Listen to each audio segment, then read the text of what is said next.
ఒకసారి మాట్లాడేటువంటి ప్రయత్నం చేద్దాం. మనతో పాటు విశ్వనాథన్ సార్ ఉన్నారు, డిఎస్పీ పార్టీ అధ్యక్షులు. సో ఇలా సార్ నేతృత్వంలో కార్యాలయాన్ని కూడా ప్రారంభించుకోవడం జరిగింది. ఏంటి సార్ ఇలా ఒక పార్టీ అంటేనేమో ఆ పార్టీకి సంబంధించిన కార్యకర్తలకు మాత్రమే ఆహ్వానం ఉంటుంది. మీ సంబంధించిన కార్యాలయంలోకి ఎవరైనా రావచ్చా, లేకపోతే మీ ఓన్లీ కేవలం ఇది డిఎస్పీ పార్టీకి సంబంధించినటువంటి ఆఫీస్? దీని ఉద్దేశం ఏంటి అసలు? ఇప్పుడు ఈరోజు తెలంగాణ రాష్ట్రంలో బీసీ ఎస్సీ ఎస్టీ 90% ప్రజల మధ్య ఒక ఐక్య కార్యాచరణకి జేఏసీగా ఏర్పడ్డ ఇంత పెద్ద సంస్థకి కార్యాలయాన్ని ప్రారంభించుకోవడం జరిగింది బాగలింగంపల్లిలో. అంటే మాకు కూడా ఒక కార్యాలయం, 90% ప్రజల మధ్య మాకు ఒక ఐక్య కార్యాచరణ, మేము కూడా కూర్చొని రాజకీయ శిబిరంగా మాట్లాడుకోవడం, ఆల్టర్నేటివ్ పాలిటిక్స్ మాట్లాడడం, ప్రత్యామ్నాయ రాజకీయాన్ని మాట్లాడడం, మేము ఒక దగ్గర కూర్చొని ఒక శిబిరాన్ని ఏర్పాటు చేసుకోవడానికి BC SC ST rights and రాజ్యాధికార సాధన జేఏసీ అనే ఒక కార్యాలయాన్ని ప్రారంభించాం. ఆ ప్రారంభకులుగా మరి చిరంజీవి గారు ఇంటలెక్చువల్ ఫోరం నుంచి ప్రారంభించారు. వారితో పాటు బాలరాజు గౌడ్ గారు కూడా వచ్చి ప్రారంభంలో పాల్గొన్నారు. ఈ శిబిరం బీసీ ఎస్సీ ఎస్టీల రైట్స్ కోసం నిరంతరం ఆలోచించి పోరాడేటువంటి ఒక ప్రణాళికను రచించే కార్యక్రమం.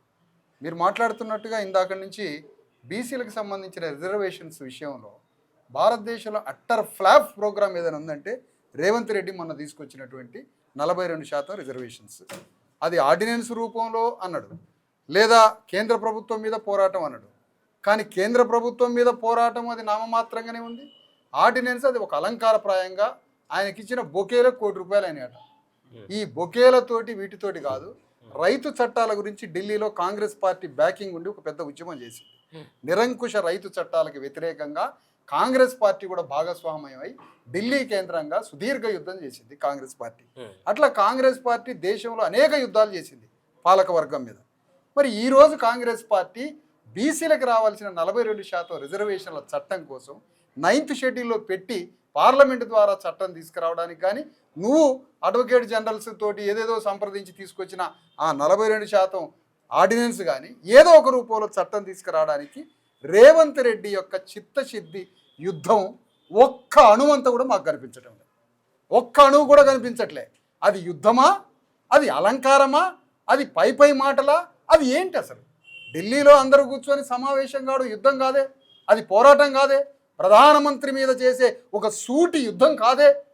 ఆ రోజు కేసీఆర్ తెలంగాణ కోసం నిరాహార దీక్ష చేసిండు, తెలంగాణ సాధించే క్రమంలో పోరాటం చేసిండు. దాని విషయంలో ఏం మేము డిఫర్ కావట్లే.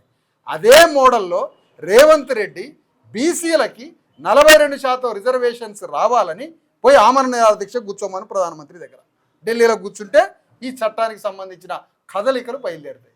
అది మీ చిత్తశుద్ధికి నిదర్శనం. బీసీలు అంటే బీసీల సమస్య కాదు, ఈ దేశం సమస్య, ఈ రాష్ట్రం సమస్య. రాష్ట్రంలో ఉన్న 52% ఉన్న బీసీలంటే రాష్ట్ర సమస్య అయితే అది బీసీ వర్గానికి సంబంధించిన సమస్య కాదు. ఒక దేహంలో ఒక కాలో చెయ్యో ఒక మెదడో ఏదైనా ప్రాబ్లం వచ్చిందంటే అది దేహ సమస్య. అట్లనే ఇది దేశ సమస్య. కాబట్టి ఇది వదిలిపెట్టేది లేదు. రేవంత్ రెడ్డి గవర్నమెంట్ని వెంటాడతాం ఈ విషయంలో. బీసీలకి 42% అని కామారెడ్డిలో, అక్కడ కూడా రెడ్డే, మళ్ళా ఆ పేరులో కామారెడ్డిలో కూడా రెడ్డే. కామా అంటే ఇంతే ఉంటుంది, రెడ్డి ఆడబెట్టిండు. మేమేం చేస్తామంటే కామారెడ్డిలో ఏ ప్లేస్లో డిక్లేర్ చేసిండ్రో ఆ ప్లేస్ని తీసుకోవాలనుకుంటున్నాం. కామారెడ్డి కాదు పేరు. సో ఒక పక్కన మీరు ఎస్సీ ఎస్టీ బీసీ సంబంధించిన జేఏసీని ఏర్పాటు చేసేటువంటి రోజు ఉన్నటువంటి నేతలు కానీ నాయకులు కానీ మీ సంబంధించినటువంటి మీ వెనకాల మీ బ్యాక్ బోన్గా ఉంటామని చెప్పేసి ఇచ్చినటువంటి వాళ్ళు కనబడట్లేదు. సో ఏంటి అంటే విశ్వనాథన్ సంబంధించినటువంటి ఈ జేఏసీ నడవదన్నటువంటి ఉద్దేశం ఉన్నదా, లేకపోతే నమ్మట్లేదా విశ్వనాథన్ గారిని? సో ఏంటి అసలు కనబడట్లేదు? బాగా మాట్లాడారు అనిల్ గారు, మీరు మంచిగా మాట్లాడారు. మేము పాలక వర్గాల బోయిలు మోసే బానిసలం కాదు. మేము ఫస్ట్ గుర్తుపెట్టుకోవాల్సింది, పాలక వర్గాల ప్రభువుల పల్లకీలు మోసే బోయిలం కాదు మేము. రేపు బీసీ ఎస్సీ ఎస్టీలని పల్లకీలో కూర్చోబెట్టే ఉద్యమం ఇది.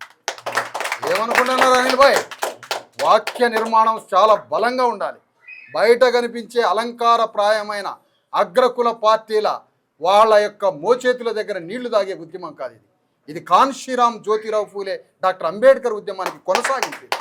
ఇది యుద్ధం, ఇది యుద్ధ ప్రారంభ సంకేతం. ఇది ఇక చూడండి మీరు, ఒక సెక్రటేరియట్కి కౌంటర్గా నడుస్తుంది ఇది శిబిరం, ఆల్టర్నేట్గా. అంత పెద్ద ఉద్యమం ఇది జేఏసీగా ఏర్పడుతుంది. అందరం కలిసి ఇప్పుడే చూస్తున్నారు కదా, అనేక సామాజిక వర్గాలు. కాకపోతే మా దగ్గర పెద్ద పెద్ద బడాబాబుల దగ్గర ఉండే డాంబికాలు కానీ ఇంకేమీ లేవు మా దగ్గర. ఒక్క వజ్ర సంకల్పం తప్ప మా దగ్గర ఏమీ లేదు. కాబట్టి మా పోరాటాన్ని, మా స్పిరిట్ని, మా యుద్ధాన్ని మీరు చూడాలి. కాబట్టి మేము పాలక వర్గాల దగ్గర ఉండే వాళ్ళని కలుపుకునే పరిస్థితి మాకు లేదు. మా దగ్గర విప్లవాత్మకమైనటువంటి ఆలోచనలు, సమాజంలో పనిచేసే శక్తులు, వీళ్ళని కలుపుకుపోయేదానికి ఈరోజు కార్యాలయం ఒక జేఏసీ కార్యం సోదర సంఘం నుంచి వారు వచ్చారు. సౌహార్ద సోదర సంఘం నుంచి ఉన్నాయి కదా సార్. అంటే ఇంకా బీసీల సంఘాలు ఉన్నాయి చాలా రోజులుగా. బీసీల కోసమే, బీసీలకు రిజర్వేషన్ రావాలన్నటువంటి పట్టుదలతోటి ఏళ్లుగా, దశాబ్దాల కాలంగా పోరాటం చేస్తున్నటువంటి వాళ్ళు కూడా ఉన్నారు కదా సార్. బాగా మాట్లాడారు అనిల్ భాయ్. మేము సోషల్ వెల్ఫేర్, సంక్షేమ హాస్టల్ సీట్లు కావాలి, రేషన్ కార్డులు కావాలనే ఉద్యమం కాదు ఇది. ఇది రాజ్యం కోసం జరిగే సమరం. ఇది పెద్ద పెద్ద విషయాలు. 42% రిజర్వేషన్స్ విషయంలో చిరంజీవి గారు గత 9 నెలలు వారు ప్రారంభమయ్యే సంవత్సరం అయింది. వారు బయటకు వచ్చిన తర్వాత సమాజంలో రాజకీయ, సామాజిక ప్రకంపనలు గత సంవత్సర కాలం నుంచి జరగడానికి ప్రధాన భూమిక చిరంజీవి గారు వహిస్తున్నారు. గ్రహించండి. ఆ ఉద్యమానికి మరింత పదునివ్వడానికి, చిరంజీవి గారు చేస్తున్న ఉద్యమాన్ని మరింత యుద్ధక్షేత్రంలో దింపడానికి, కలిసి పనిచేయడానికి, వారి సోదర సంఘంగా మేము కలిసి పనిచేయడానికి ఈరోజు ఒక దగ్గర కూర్చోం. రైట్. లక్ష్య శుద్ధి, లక్ష్య సిద్ధి కలిగిన వారు ఒకే గుటికి చేరుతారు. ఇది నేచర్ ప్రిన్సిపల్. ఇది బట్ బాడీ ఏం డిమాండ్ చేస్తుంది అంటే అహంకారం డిమాండ్ చేస్తుంది. బాడీ, ప్రకృతి, బుద్ధికి ఎప్పుడు యుద్ధం జరుగుతూనే ఉంటుంది. బుద్ధి సత్యం వైపు, బుద్ధి దేవుణ్ణి ఎందుకు మనం కంపేర్ చేస్తామంటే బుద్ధిని ప్రసాదించేది దేవుడు, దేవుడిచ్చేది సత్యాన్ని, సత్యమే దేవుడు. కానీ బాడీ ఏం డిమాండ్ చేస్తుందంటే ఐ కాంటాక్ట్ కూడా ఇవ్వనివ్వదు. ఎదుటి మనిషిని చూడడం కూడా ఇట్లా చూడలేడు. కనుచూపు కూడా ఎదుటి మనిషి వైపు చూడని అహంకారం విస్తృతంగా పోతుంది ఈరోజు తెలంగాణలో. ఎందుకు అంటే అది బాడీ తప్పు కాదు, లక్ష్యం లేకపోవడమే అహంకారానికి ప్రమాణం.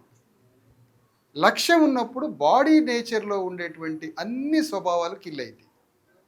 ఇద్దరు గజ దొంగలు కానీ, ఇద్దరు రాజ్యాన్ని ఏలేవాళ్ళు కానీ, ఇద్దరు అగ్రకులాలు ఎట్లా కలుస్తున్నారు మరి అంటే వాళ్ళిద్దరి మధ్య ఐక్యత ఉండబట్టి, వారిద్దరి మధ్య భావజాల ఏకీభావం ఉండబట్టి.